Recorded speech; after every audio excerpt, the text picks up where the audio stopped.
अवतार the last Airbender की comic series में आपका स्वागत है। जैसा कि आप जानते हैं कि अवतार की एनिमेटेड सीरीज फायर लॉर्ड ओजाई की हार के बाद खत्म हो गई थी, पर कॉमिक्स में वो सीरीज कंटिन्यू रही थी और उसमें हमें काफी सारे इवेंट्स देखने को मिलते हैं और उन्हीं सभी इवेंट्स को हम इस चैनल पे कवर करेंगे। आज हम कॉमिक सीरीज के पहले पार्ट को कवर करने वाले हैं, जिसका नाम था द प्रॉमिस, यानी कि एक वादा। मेरा नाम है अंकुर और मैं आपके लिए इस सीरीज को नरेट करने वाला हूँ। तो चलिए अब अपनी कहानी पर आते हैं।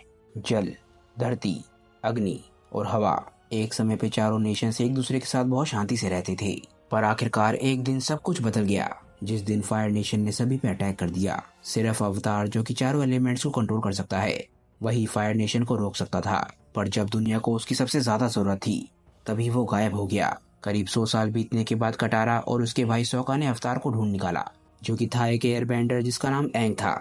अवतार एंग के एयरबेंडिंग स्किल्स बहुत ज्यादा कमाल के थे, पर अवतार ने अभी भी बाकी सभी एलिमेंट्स को मास्टर नहीं किया था और इससे पहले कि वो सभी को बचा पाए उसमें काफी समय बाकी था। पर कटारा को विश्वास था कि एंग ऐसा कर पाएगा। आखिरकार अपने दोस्तों की मदद से अवतार एंग फायर लॉर्ड ओजाई को हराने में कामयाब रहा और इसी के साथ एंग ने 100 साल से चल रही वॉर को भी खत्म कर दिया। इसके बाद ज़ुको, यानी कि अवतार एंग का फायर बेंडिंग मास्टर और दोस्त, उसे नया फायर लॉर्ड बना दिया गया। अर्थ किंग कुए के साथ मिलकर ज़ुको और अवतार एंग ने कसम खाई कि वो चारों नेशंस को वैसा कर देंगे जैसा कि वो 100 साल पहले थे। एंग अर्थ किंगडम की मैप को देखता है और बोलता है कि मुझे तो कभी पता ही नहीं चला कि फायर किंगडम ने अर्थ किंगडम में इतनी सारी कॉलोनीज को बनाया है। किंग कुए बोलते हैं, हाँ, ये अर्थ किंगडम के सभी लोगों के लिए लगातार एक रिमाइंडर है उस वॉर का जो कि 100 साल से चल रही थी। अर्थ किंग इसके बाद फायर लॉर्ड ज़ुको की तरफ देखते हैं और बोलते हैं, मुझे माफ कीजिएगा, मैं कुछ गलत नहीं कहना चाहता था। ज़ुको बोलता है, नहीं अर्थ किंग कुए, आप सही बोल रहे हैं। फायर नेशन ने जो कुछ भी किया है उसके बाद ये सब कुछ सही करना मेरा काम है। मैं इन सभी कॉलोनीज को हटाऊंगा। मैं ये सब कुछ सही करने के लिए जो कर सकता हूँ वो करूंगा। एंग इसके बाद आगे आके बोलता है कि ये सब कुछ करना आसान नहीं होगा, इसीलिए किसी को इंचार्ज बनाना जरूरी है जो कि ये सब कुछ देख सके, कोई ऐसा जो कि लोगों में शांति ला सके, कोई ऐसा जैसे कि मैं। ज़ुको बोलता है, क्या तुम सच में ये करना चाहोगे? एंग बोलता है, हाँ, दुनिया में शांति लाना यही तो मेरा काम है। अर्थ किंग कुए भी अवतार के उनके साथ मिलने से बहुत ज्यादा खुश होते हैं। कटारा और सोका भी एंग की मदद करने के लिए मान जाते हैं। अर्थ किंग बोलते हैं कि ये एक मूवमेंट है, इसका एक नाम होना चाहिए। तभी सोका बोलता है कि हार्मनी रिस्टोरेशन मूवमेंट कैसा रहेगा? अर्थ किंग को ये नाम अच्छा लगता है। टॉफ सोका से बोलती है कि हर बारी तुम ये अजीबोगरीब नाम कहाँ से ले आते हो? सोका बोलता है कि ये एक गिफ्ट है।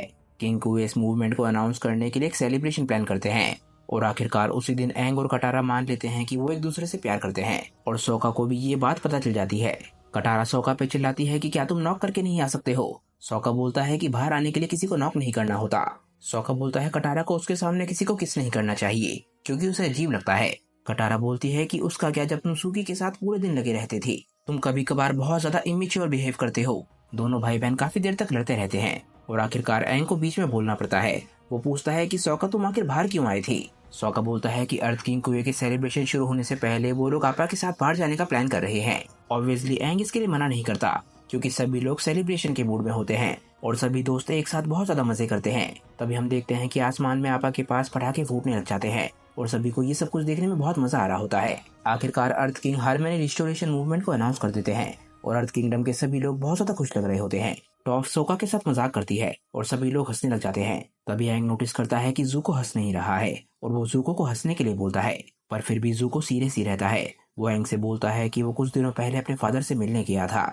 ज़ुको अवतार एंग से बोलता है कि एंग, मुझे तुमसे एक वादा चाहिए। अगर तुम्हें कभी भी लगे कि मैं अपने पिता में बदल रहा हूँ तो मैं चाहता हूँ कि तुम मुझे वहीं पे खत्म कर दो। एंग एकदम से कुछ समझ नहीं पाता।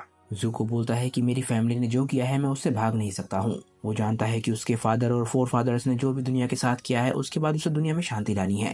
दुनिया में फायर नेशन की लेगेसी बहुत खराब है और जिस फायर लॉर्ड के सिंहासन पे वो बैठा है उसे वो सिंहासन बहुत ज्यादा प्रेशर के साथ मिला है। मुझे एक सेफ्टी नेट की जरूरत है और एंग, तुम ही वो सेफ्टी नेट हो। एंग ज़ुको को समझाने की कोशिश करता है कि तुम अपने फादर की तरह नहीं हो, पर ज़ुको इस बात को नहीं मानता। एंग कटारा की तरफ देखता है और कटारा ज़ुको की बात से सहमत है और आखिरकार एंग को हार के ज़ुको को ये वादा करना पड़ता है। इस बात के बाद करीब 1 साल बीत जाता है और हम देखते हैं कि ज़ुको अपने पैलेस में सो रहा होता है।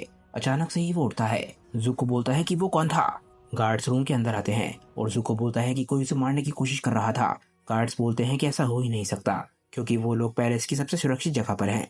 ज़ुको कई रातों से लगातार ऐसे ही उठ रहा होता है और गार्ड्स उसे समझाने की कोशिश करते हैं कि इस बार भी यहाँ पर कोई भी नहीं है। ज़ुको को बहुत ज्यादा गुस्सा आता है कि गार्ड्स उसकी बात को समझ नहीं रहे हैं। तभी हम देखते हैं कि गार्ड्स एकदम से ही बेहोश हो जाते हैं किसी ने गार्ड्स पे हमला किया होता है और ज़ूको उससे लड़ने की कोशिश करता है। तभी एक फीमेल असैसिन ज़ूको पे एक चेन के साथ हमला करती है और चिल्लाती है कि ये उस धोखेबाज फायर लॉर्ड के लिए जिसने अपने लोगों को ही धोखा दिया है। ज़ूको अपनी फायर बैंडिंग से उस लड़की पे अटैक करता है और वो लड़की फिर से ज़ूको पे चेन फेंकती है और उसे जमीन पे गिरा देती है। तभी ज़ूको अपनी फायर बैंडिंग के साथ लड़की पे अटैक करता है और उसे जमीन पे गिरा देता है। ज़ूको उस लड़की का मास्क उतारता है और बोलता है कि मुझे ये बताओ कि मैं तुम्हें अभी के अभी क्यों ना खत्म कर दूं। लड़की बोलती है कि मुझे मारना चाहो तो मार दो, मेरी फैमिली तुम्हारी फैमिली की बहुत ज्यादा लंबे समय तक लॉयल रही है, मुझे मार के बस तुम अपने धोखे को पूरा करोगी। लड़की ज़ूको को बताती है कि उसके फादर यूडाओ के मेयर हैं और ये बात सुन के ज़ूको बहुत ज्यादा हैरान होता है। यूडाओ फायर नेशन की सबसे पहली कॉलोनीज में से एक है। अगले दिन हम देखते हैं कि यूडाओ के मेयर के सामने उनकी बेटी को लाया जाता है। उनकी बेटी के हाथ बंधे हुए होते हैं। वो अपनी बेटी से पूछते हैं कि तुम इतने दिनों से कहाँ थी। वो बोलती है कि मैं हमारी दिक्कत के बारे में किसी से मिलने गई थी और जल्दी ये बात क्लियर हो जाती है कि वो लड़की किसके बारे में बात कर रही थी। हम देखते हैं कि फायर लॉर्ड ज़ूको अपने सोल्जर्स के साथ वहीं पर होता है। ज़ूको गुस्से में बोलता है कि तुम जरूर मेयर मोरिशिटा होगी, तुम्हारी बेटी ने मुझे मारने की कोशिश करी। वो लड़की बोलती है किसी को तो इस बारे में कुछ करना ही था। मेयर मोरिशिटा को विश्वास नहीं हो रहा होता और वो फायर लॉर्ड ज़ूको के पैरों में झुक के माफी मांगने की कोशिश करता है। वो अपनी बेटी के लिए माफी मांग रहा होता है और ज़ूको बोलता है कि उसे इस पूरे शहर को खत्म कर देना चाहिए। लड़की बोलती है कि कोई जरूरत नहीं है, हार्मनी रिस्टोरेशन मूवमेंट ऑलरेडी वो काम कर रही है, तो अगर तुम इस शहर को नहीं भी जलाओगे तब भी सेम काम ही होगा। ज़ूको बोलता है कि तुम कॉलोनीज वालों को ये बात समझ क्यों नहीं आ रही है, हार्मनी रिस्टोरेशन मूवमेंट दुनिया में शांति लाने के लिए ही करी जा रही है। तभी मेयर मोरिशिटा खड़े होते हैं और बोलते हैं कि शांति, आखिर किसकी शांति के लिए? हम लोग इस शहर में कई जनरेशन से रह रहे हैं और ये हमारे खून और पसीने से ही बनी है, हमें भी यहाँ पर रहने का उतना ही हक है जितना कि दूसरे लोगों को है। मेयर मोरिशिटा ज़ूको से बोलते हैं कि वो लोग फायर नेशन के लोग हैं और ज़ूको के फादर यानी कि फायर लॉर्ड ओज़ाई कभी भी अवतार को फायर नेशन की कॉलोनीज के साथ ऐसा नहीं करने देती। तभी ज़ूको को वो समय याद आता है जब वो अपने फादर से मिलने गया था। ज़ूको अपने फादर से पूछता है कि मेरी माँ कहाँ है। ये सुन के ओज़ाई के चेहरे पे स्माइल आ जाती है। वो ज़ूको से बोलता है कि अगली बार यहाँ पर चाय लेकर आना ताकि वो चाय पीते पीते बात कर सकें। मैं तुम्हें बता सकता हूँ कि एक अच्छा फायर लॉर्ड कैसे बन सकते हैं, तुम्हें भी वो अच्छा लगेगा। ज़ूको इसके बाद प्रिजन से बाहर जाने लगता है और ओज़ाई बोलता है कि तुम्हें क्या लगता है कि फायर लॉर्ड बनना आसान है? वो थ्रोन तुम्हें काफी सारे प्रेशर्स के साथ मिला है और उस प्रेशर की वजह से तुम बदलोगी और अगर तुम उन प्रेशर्स को झेल पाए तो तुम सच में एक महान लॉर्ड बन पाओगी। मेरे पास वो चीज है जो कि तुम्हें सबसे ज्यादा चाहिए, यानी कि फायर लॉर्ड होने का एक्सपीरियंस। तभी हम फिर से ज़ूको को देखते हैं। वो बहुत ज्यादा गुस्से में मेयर को दीवार पे दे मारता है। ज़ूको बोलता है कि मैं मेरे फादर की तरह नहीं हूँ। मेयर मोरिशिटा बोलते हैं नहीं नौजवान, तुम अपने पिता की तरह नहीं हो। तुम्हारे पिता में भले ही बहुत सारी कमियां थी पर वो कभी भी एक डरपोक और धोखेबाज नहीं थे। तभी हम एक फायर नेशन शिप को देखते हैं और हम देखते हैं कि एंग आपा के साथ उसके ऊपर उड़ रहा होता है। ये शिप फायर नेशन कॉलोनीज के कुछ लोगों को फायर नेशन तक पहुंचा रही होती है और एंग के साथ उसके दोस्त और उस कॉलोनी की मेयर होती हैं।